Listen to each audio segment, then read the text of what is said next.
Hi guys, so as you can see I'm cooking crawfish and I'm just warming it up in this.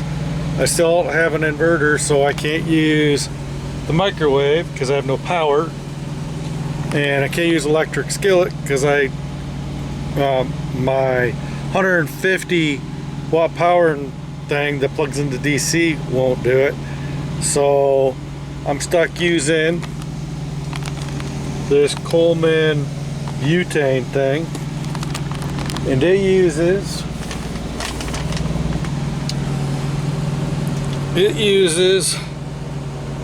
butane fuel that snaps right in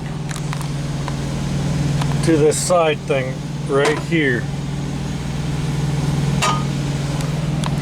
Make sure that you are venting your windows when you use a camp stove like this. This isn't the most ideal thing for the truck, but in a pinch when you can't use the rest of your stuff, this is what I use. This is my backup system basically. And whenever I get an inverter, I will leave this thing at home in my garage and only use it for camping. But I needed another way of cooking on the truck, so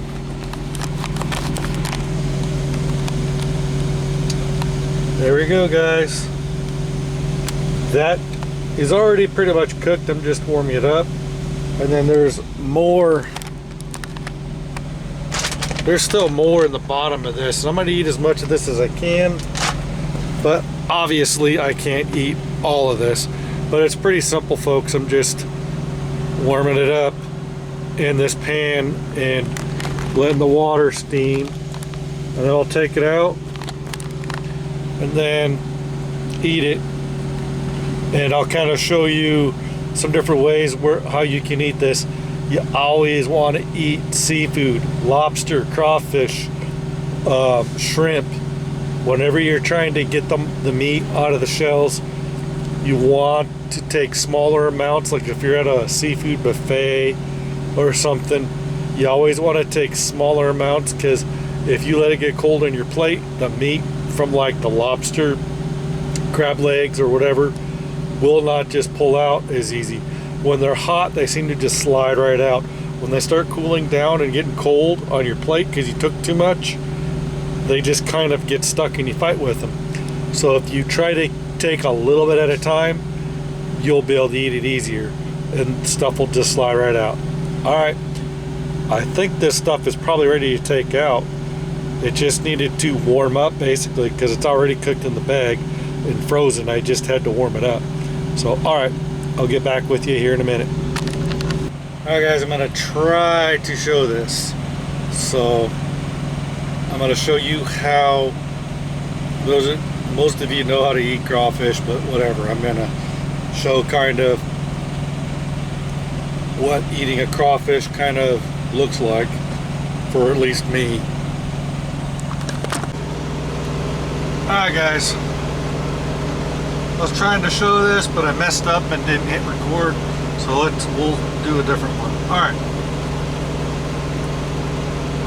What you want to do is, when you eat crawfish, everybody's got different ways, but what I do, wiggle the tail off like right there.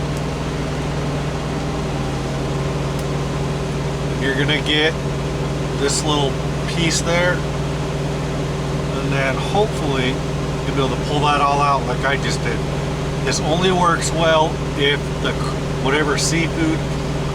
This same technique works with crab legs and any kind of seafood where you shrimp, crab legs, and lobster. And anytime you're trying to get the meat out from inside of the shell, if you allow it to cool down too much, it's not going to come out very well. The more it cools down, the more it's going to fight you to come out. So try to take less, like when you go to a buffet, so that you can pull the pieces out. So this stuff's going to cool and it's going to start being hard to get out of the shell. Okay, and that's trash because there's no real meat in the rest of that.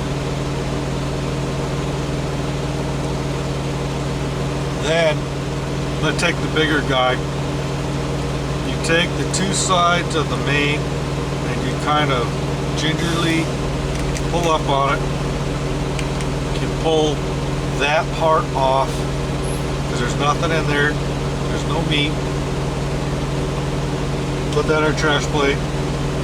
Then, usually you're not going to be able to get anything out of these big claws because even this big gigantuous crawfish is going to be too small to try to get in there and really get much meat.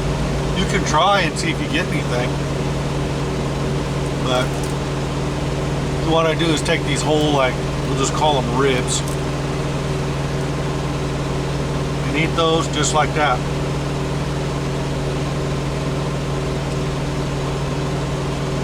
And then you pretty much probably got everything really worth eating. So there's that. I think I got the brains and stuff mixed in with that last bite. That's pretty much what you do. If this was something bigger, like a lobster or a crab or something that was much larger, you could get in there and get more meat out of things like these. But you can try, like you can try to do just like you would with crab. It's going to be really hard to get much of anything out of that. You probably won't get anything. But you want to get in here and get this chunk of stuff right there. Eat that.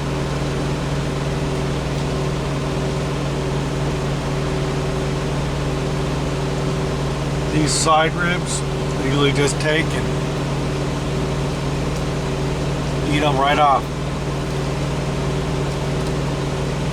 Just like that. And then you can't really do anything with the rest of that. So, just like that, you can pull it right out. That's where the main meat is in the tail. But there's a little bit in the rest.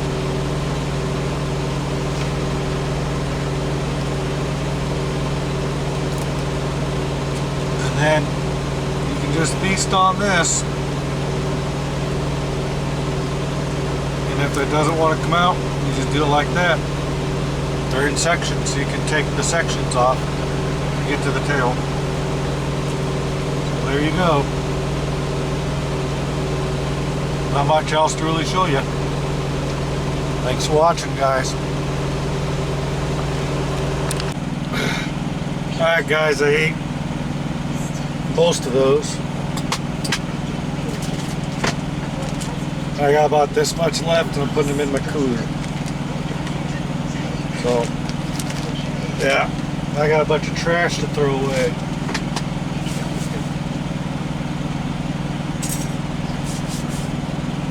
So, alright guys, that was it, just warming up crawfish, but it's another option if you're into that sort of thing. I bought that bag at Walmart, and I can't remember how much I paid for it, but I got that at Walmart. Let's see, what is it? Receipt?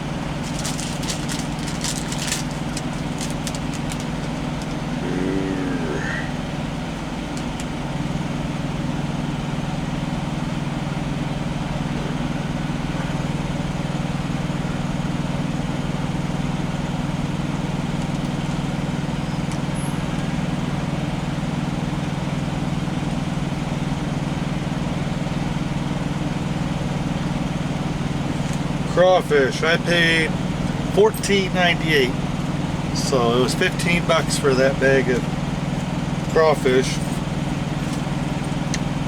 at Walmart. So there you go, folks. If you want to have crawfish, 15 bucks for a pretty good size, depending on how many people you're trying to feed. That's pretty much almost like a roughly a two-person bag. So I'm not sure what the pound was on that. Let's see. It is a 3-pound bag. Get that at Walmart. 15 bucks. and it's just frozen. It's in one of the freezers over there where all the shrimp and seafood is. So